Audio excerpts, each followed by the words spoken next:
understanding this stuff, the matrix of people's psychology, the conceptual renderings they use to make sense of the world, this is where the real edge lies. It is deeper stuff than just looking at the delivery system.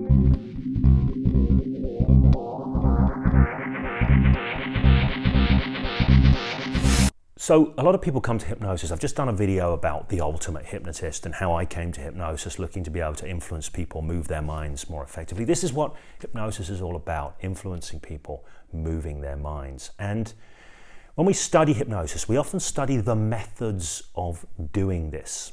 We study the vehicles through which we are going to move people's minds. Those vehicles sometimes might be processes, things like inductions or formalized hypnotic processes. They might be things like language systems like the Milton Model or attention shifting language from John Overdurf or clean language or something like this. But we're often looking at these modalities for doing something. And what we're often not paying attention to is what specifically we are doing with these tools and with these processes.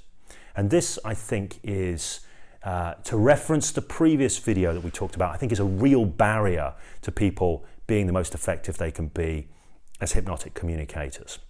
Now, I came to hypnosis from an NLP background, and one of the ideas of NLP is you can model out what people are doing, or more specifically how they're doing it, the structure of what they're doing.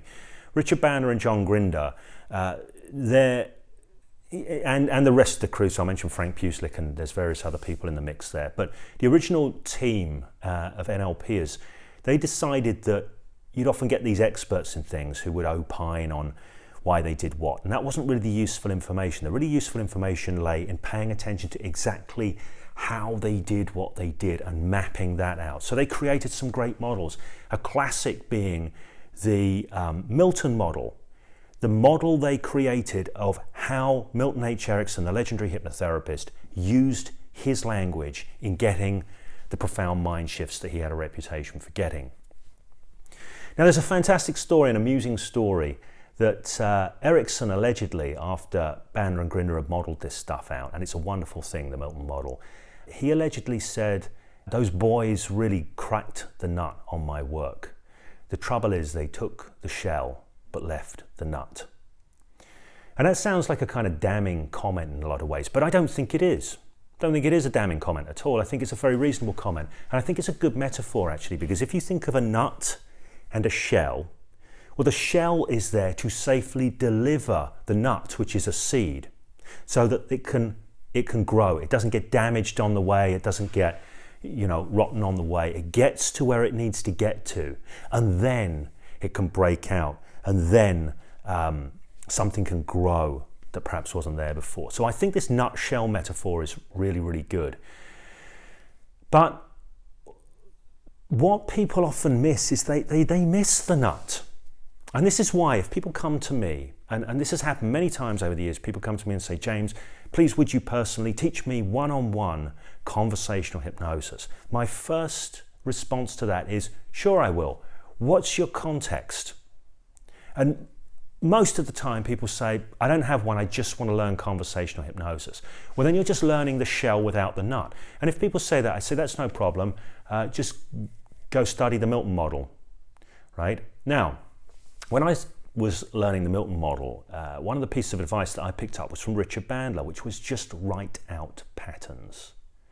But if you're going to write out the hypnotic patterns, you need to know what you want to achieve with them. You need to have a nut.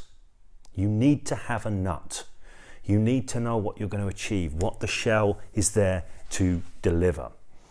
So what is it that we're delivering? Now, this will depend on how you think about hypnosis, how you look at hypnosis. A lot of classic hypnosis is given in terms of behavioral suggestions. Behavioral suggestions. From now on, every time I touch my tie, you will laugh like a donkey, a stage hypnotist might say, which is a behavioral suggestion. It's a suggestion on the level of behavior. You might get an old school transformative hypnotist, or I'd say change work hypnotist, maybe giving a suggestion like, from now on, every time you walk into a room, you will feel confident. These are behavioral suggestions, because feel confident is a form of internal behavior. When this, then that. I'm not saying that suggestions like that cannot work, but if they do work, it's because a person's mind solved a problem in some way, which is often more down to luck than judgment. This is why with traditional hypnotherapy, you can often hear people saying things like, oh, it was really good for a couple of weeks and then X happened and Y happened. Why? Because nothing really changed in their understanding of the world or themselves. Their deeper programming was not transformed by giving a simple suggestion for difference in behavior. So what I would invite you to consider, regardless of your area of application, because you might be a salesperson who's looking at developing an understanding of how language works hypnotically in order to be a better salesperson. You might be interested in managing your everyday relationships with people better. You might be a professional that helps people change their lives. This is a very rich area, by the way. Obviously, it's the area that I'm engaged in. But instead of thinking in terms of what are the behaviors I want people to have, start to look deeper.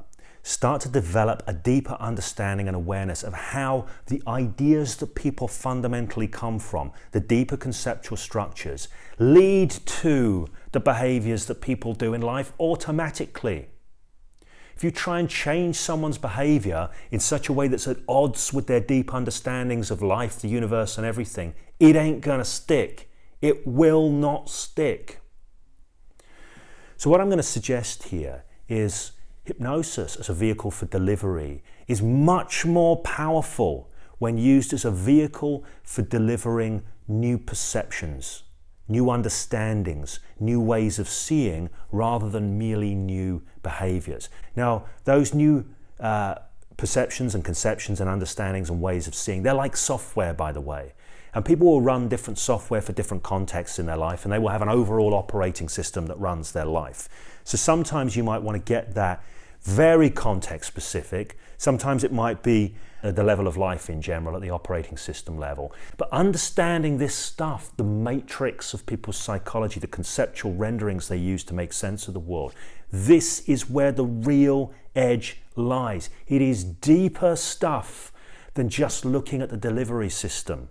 It is the nut that sits inside the shell. Now, in referencing the previous video I talked about being the ultimate hypnotist, I think this is key.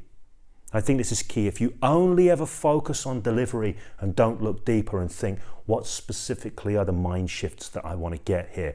What is the difference in conceptual rendering that I want to get here? The difference in the deep ideas that are running the game.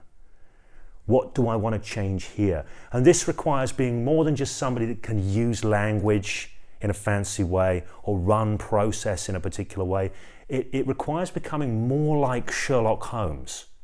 Okay, so I've talked about this before, this concept, like Sherlock Holmes can turn up at a crime scene and he can infer from all this stuff, he can infer patterns and understandings, he gets the implications of things. If you start getting the implications of people's behavior, you can backtrack to the deep understandings, and that's when you get to recognizing what needs to shift in the deeper understandings in order to change the behavior and change the behavior for good. So there's a little video on hypnotic delivery systems. If you like the video, if that's woken up something inside of your mind, please do give that the thumbs up. If you've got any questions about that or disagreements, please do make use of the comments section below. If you want to make sure you get rich perspectives on using your mind to shape your life that you will not get anywhere else, then you'll want to subscribe to the channel and hit the notifications bell. Make use of that comment section. Look forward to continuing this conversation. Until we do, keep on using your mind to shape your life.